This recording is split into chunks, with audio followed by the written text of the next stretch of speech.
Okay, this is the new wire for the filter.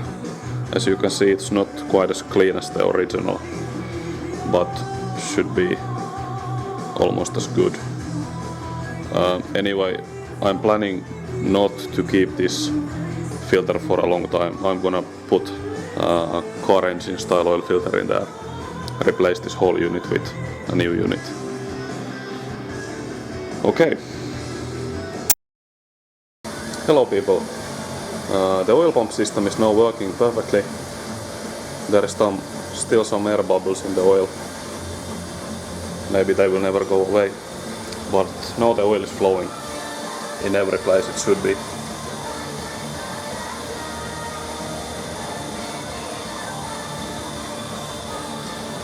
And this is the third pipe which will go to the oil tray. This one, which I still haven't screwed on here.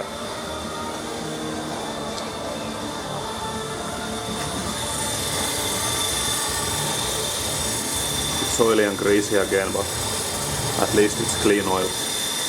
And at the moment I don't really care what this looks like at all actually. And as you can see, I have also done some work on remounting things. I have all the shifting linkages back on. I still need to put on these shifters, but they will just slide right on. I have these ones are in right place, so I only have to put this in place and screw it on. But these I still haven't adjusted. Okay, and I will have another video after this series about putting together this headstock. I have already shot some material when I have put things inside, and I'm gonna make a whole video series, or at least one video about putting the spindle back together. And this series is just to give you updates on the progress that I'm making. Okay, so I'll get back to you. I changed oil to the feed box and the carriage box. Neither of those were too bad actually. They were pretty clean, but now there's clean oil, completely clean oil at least. Okay. To me this now looks like the headstock is back together, and the only thing left to do is to put the cover back on, and this is a moment of joy. So the main bearing now has 1/2 hundredths of play, and the axial play is a little less than 1/2 hundredths. So what I'm gonna do now is to make the gear for the gearbox and then put it back together, which is not a bad job at all, only one shaft. And then which one job is gonna be a bad is putting the gearbox back in, because I'm alone here today and it's pretty heavy, but I'll have to figure out something. But I guess it's now time to shut the coffin.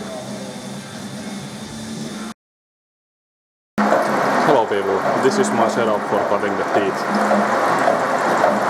As you can see, I am using an improvised tool.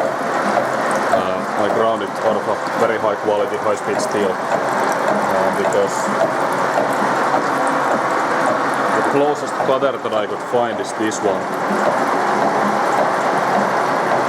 Module 4, tooth 21 to 25 and DOC 4.33. So the gear that I'm making is 31 teeth, so it would be the next cutter, number 5 I mean. This is not okay, and I couldn't find one for sale for a price that I can afford. A new Chinese cutter in Finland would have cost 80 euros. So no thank you. I made my own, which seems to be working pretty nice.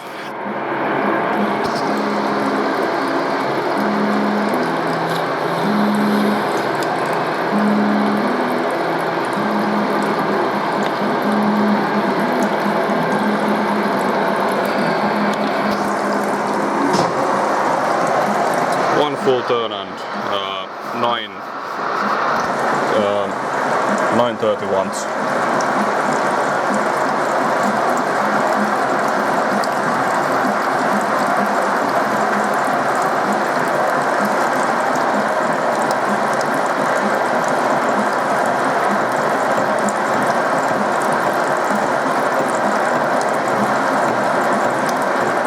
I'm taking this real slow because this tool steel, even unhardened, it's pretty hard. I did 2 practice runs, one on plastic and one a little bit on steel. And I actually took this 4.5mm deep cut in one pass and see how good it looks. I think it's pretty nice, but this is soft steel.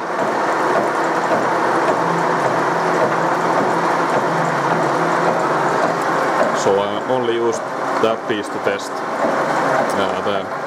the machinability, I mean how the cutter works in steel, because anything will cut plastic. 31 teeth. And this was not centered to the indexing head, so that's why the tooth are thicker on the other side.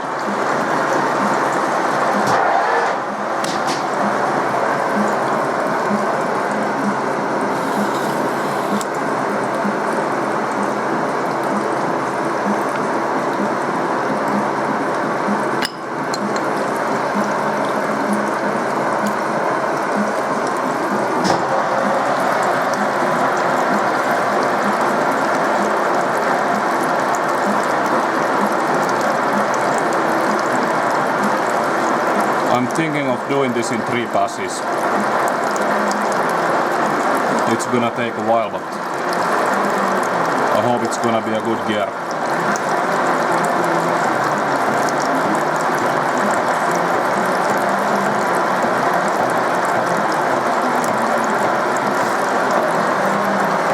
And this is the tailstock that I'm using.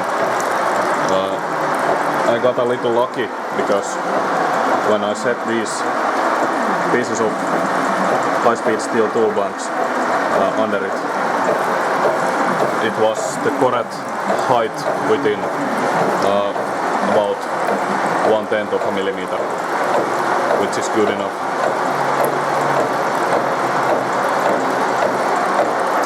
And the gear is running through within about 1/10 also.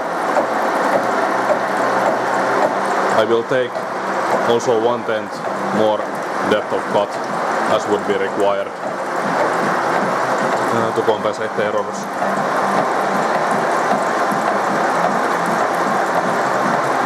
Okay, I guess I'm gonna show you a little bit more later. Okay, the gear is now finished and I think it looks pretty good.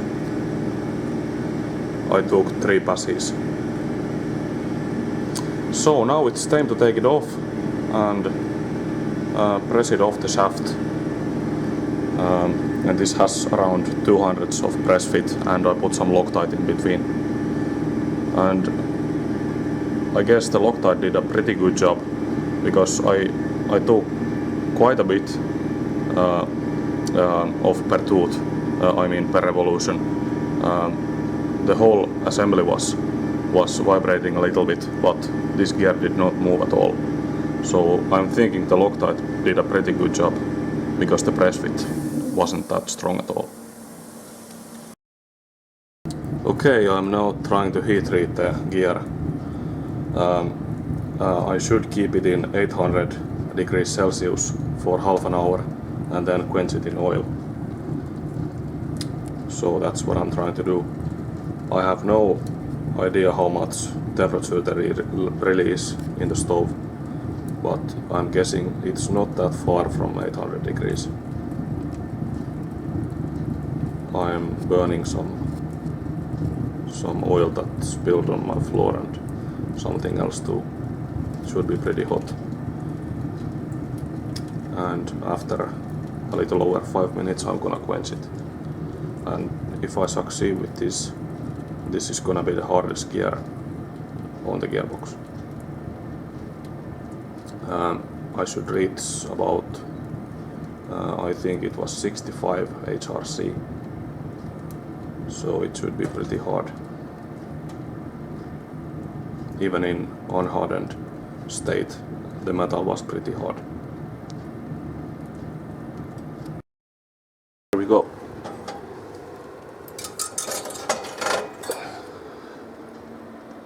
It is glowing.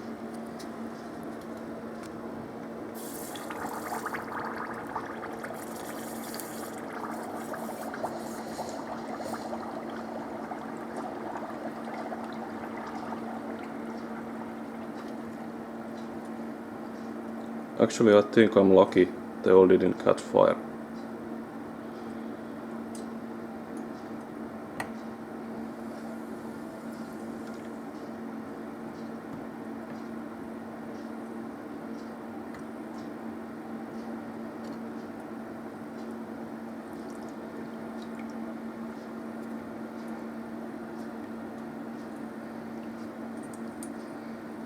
Okay, here we have a supposedly hardened gear.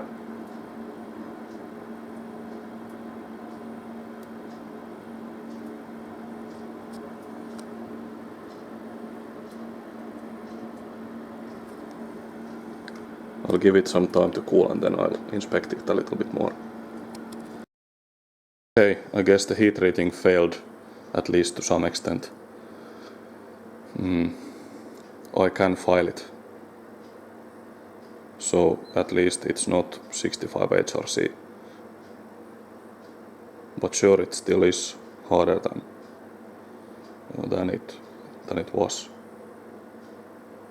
Okay. Time to press it on the shaft.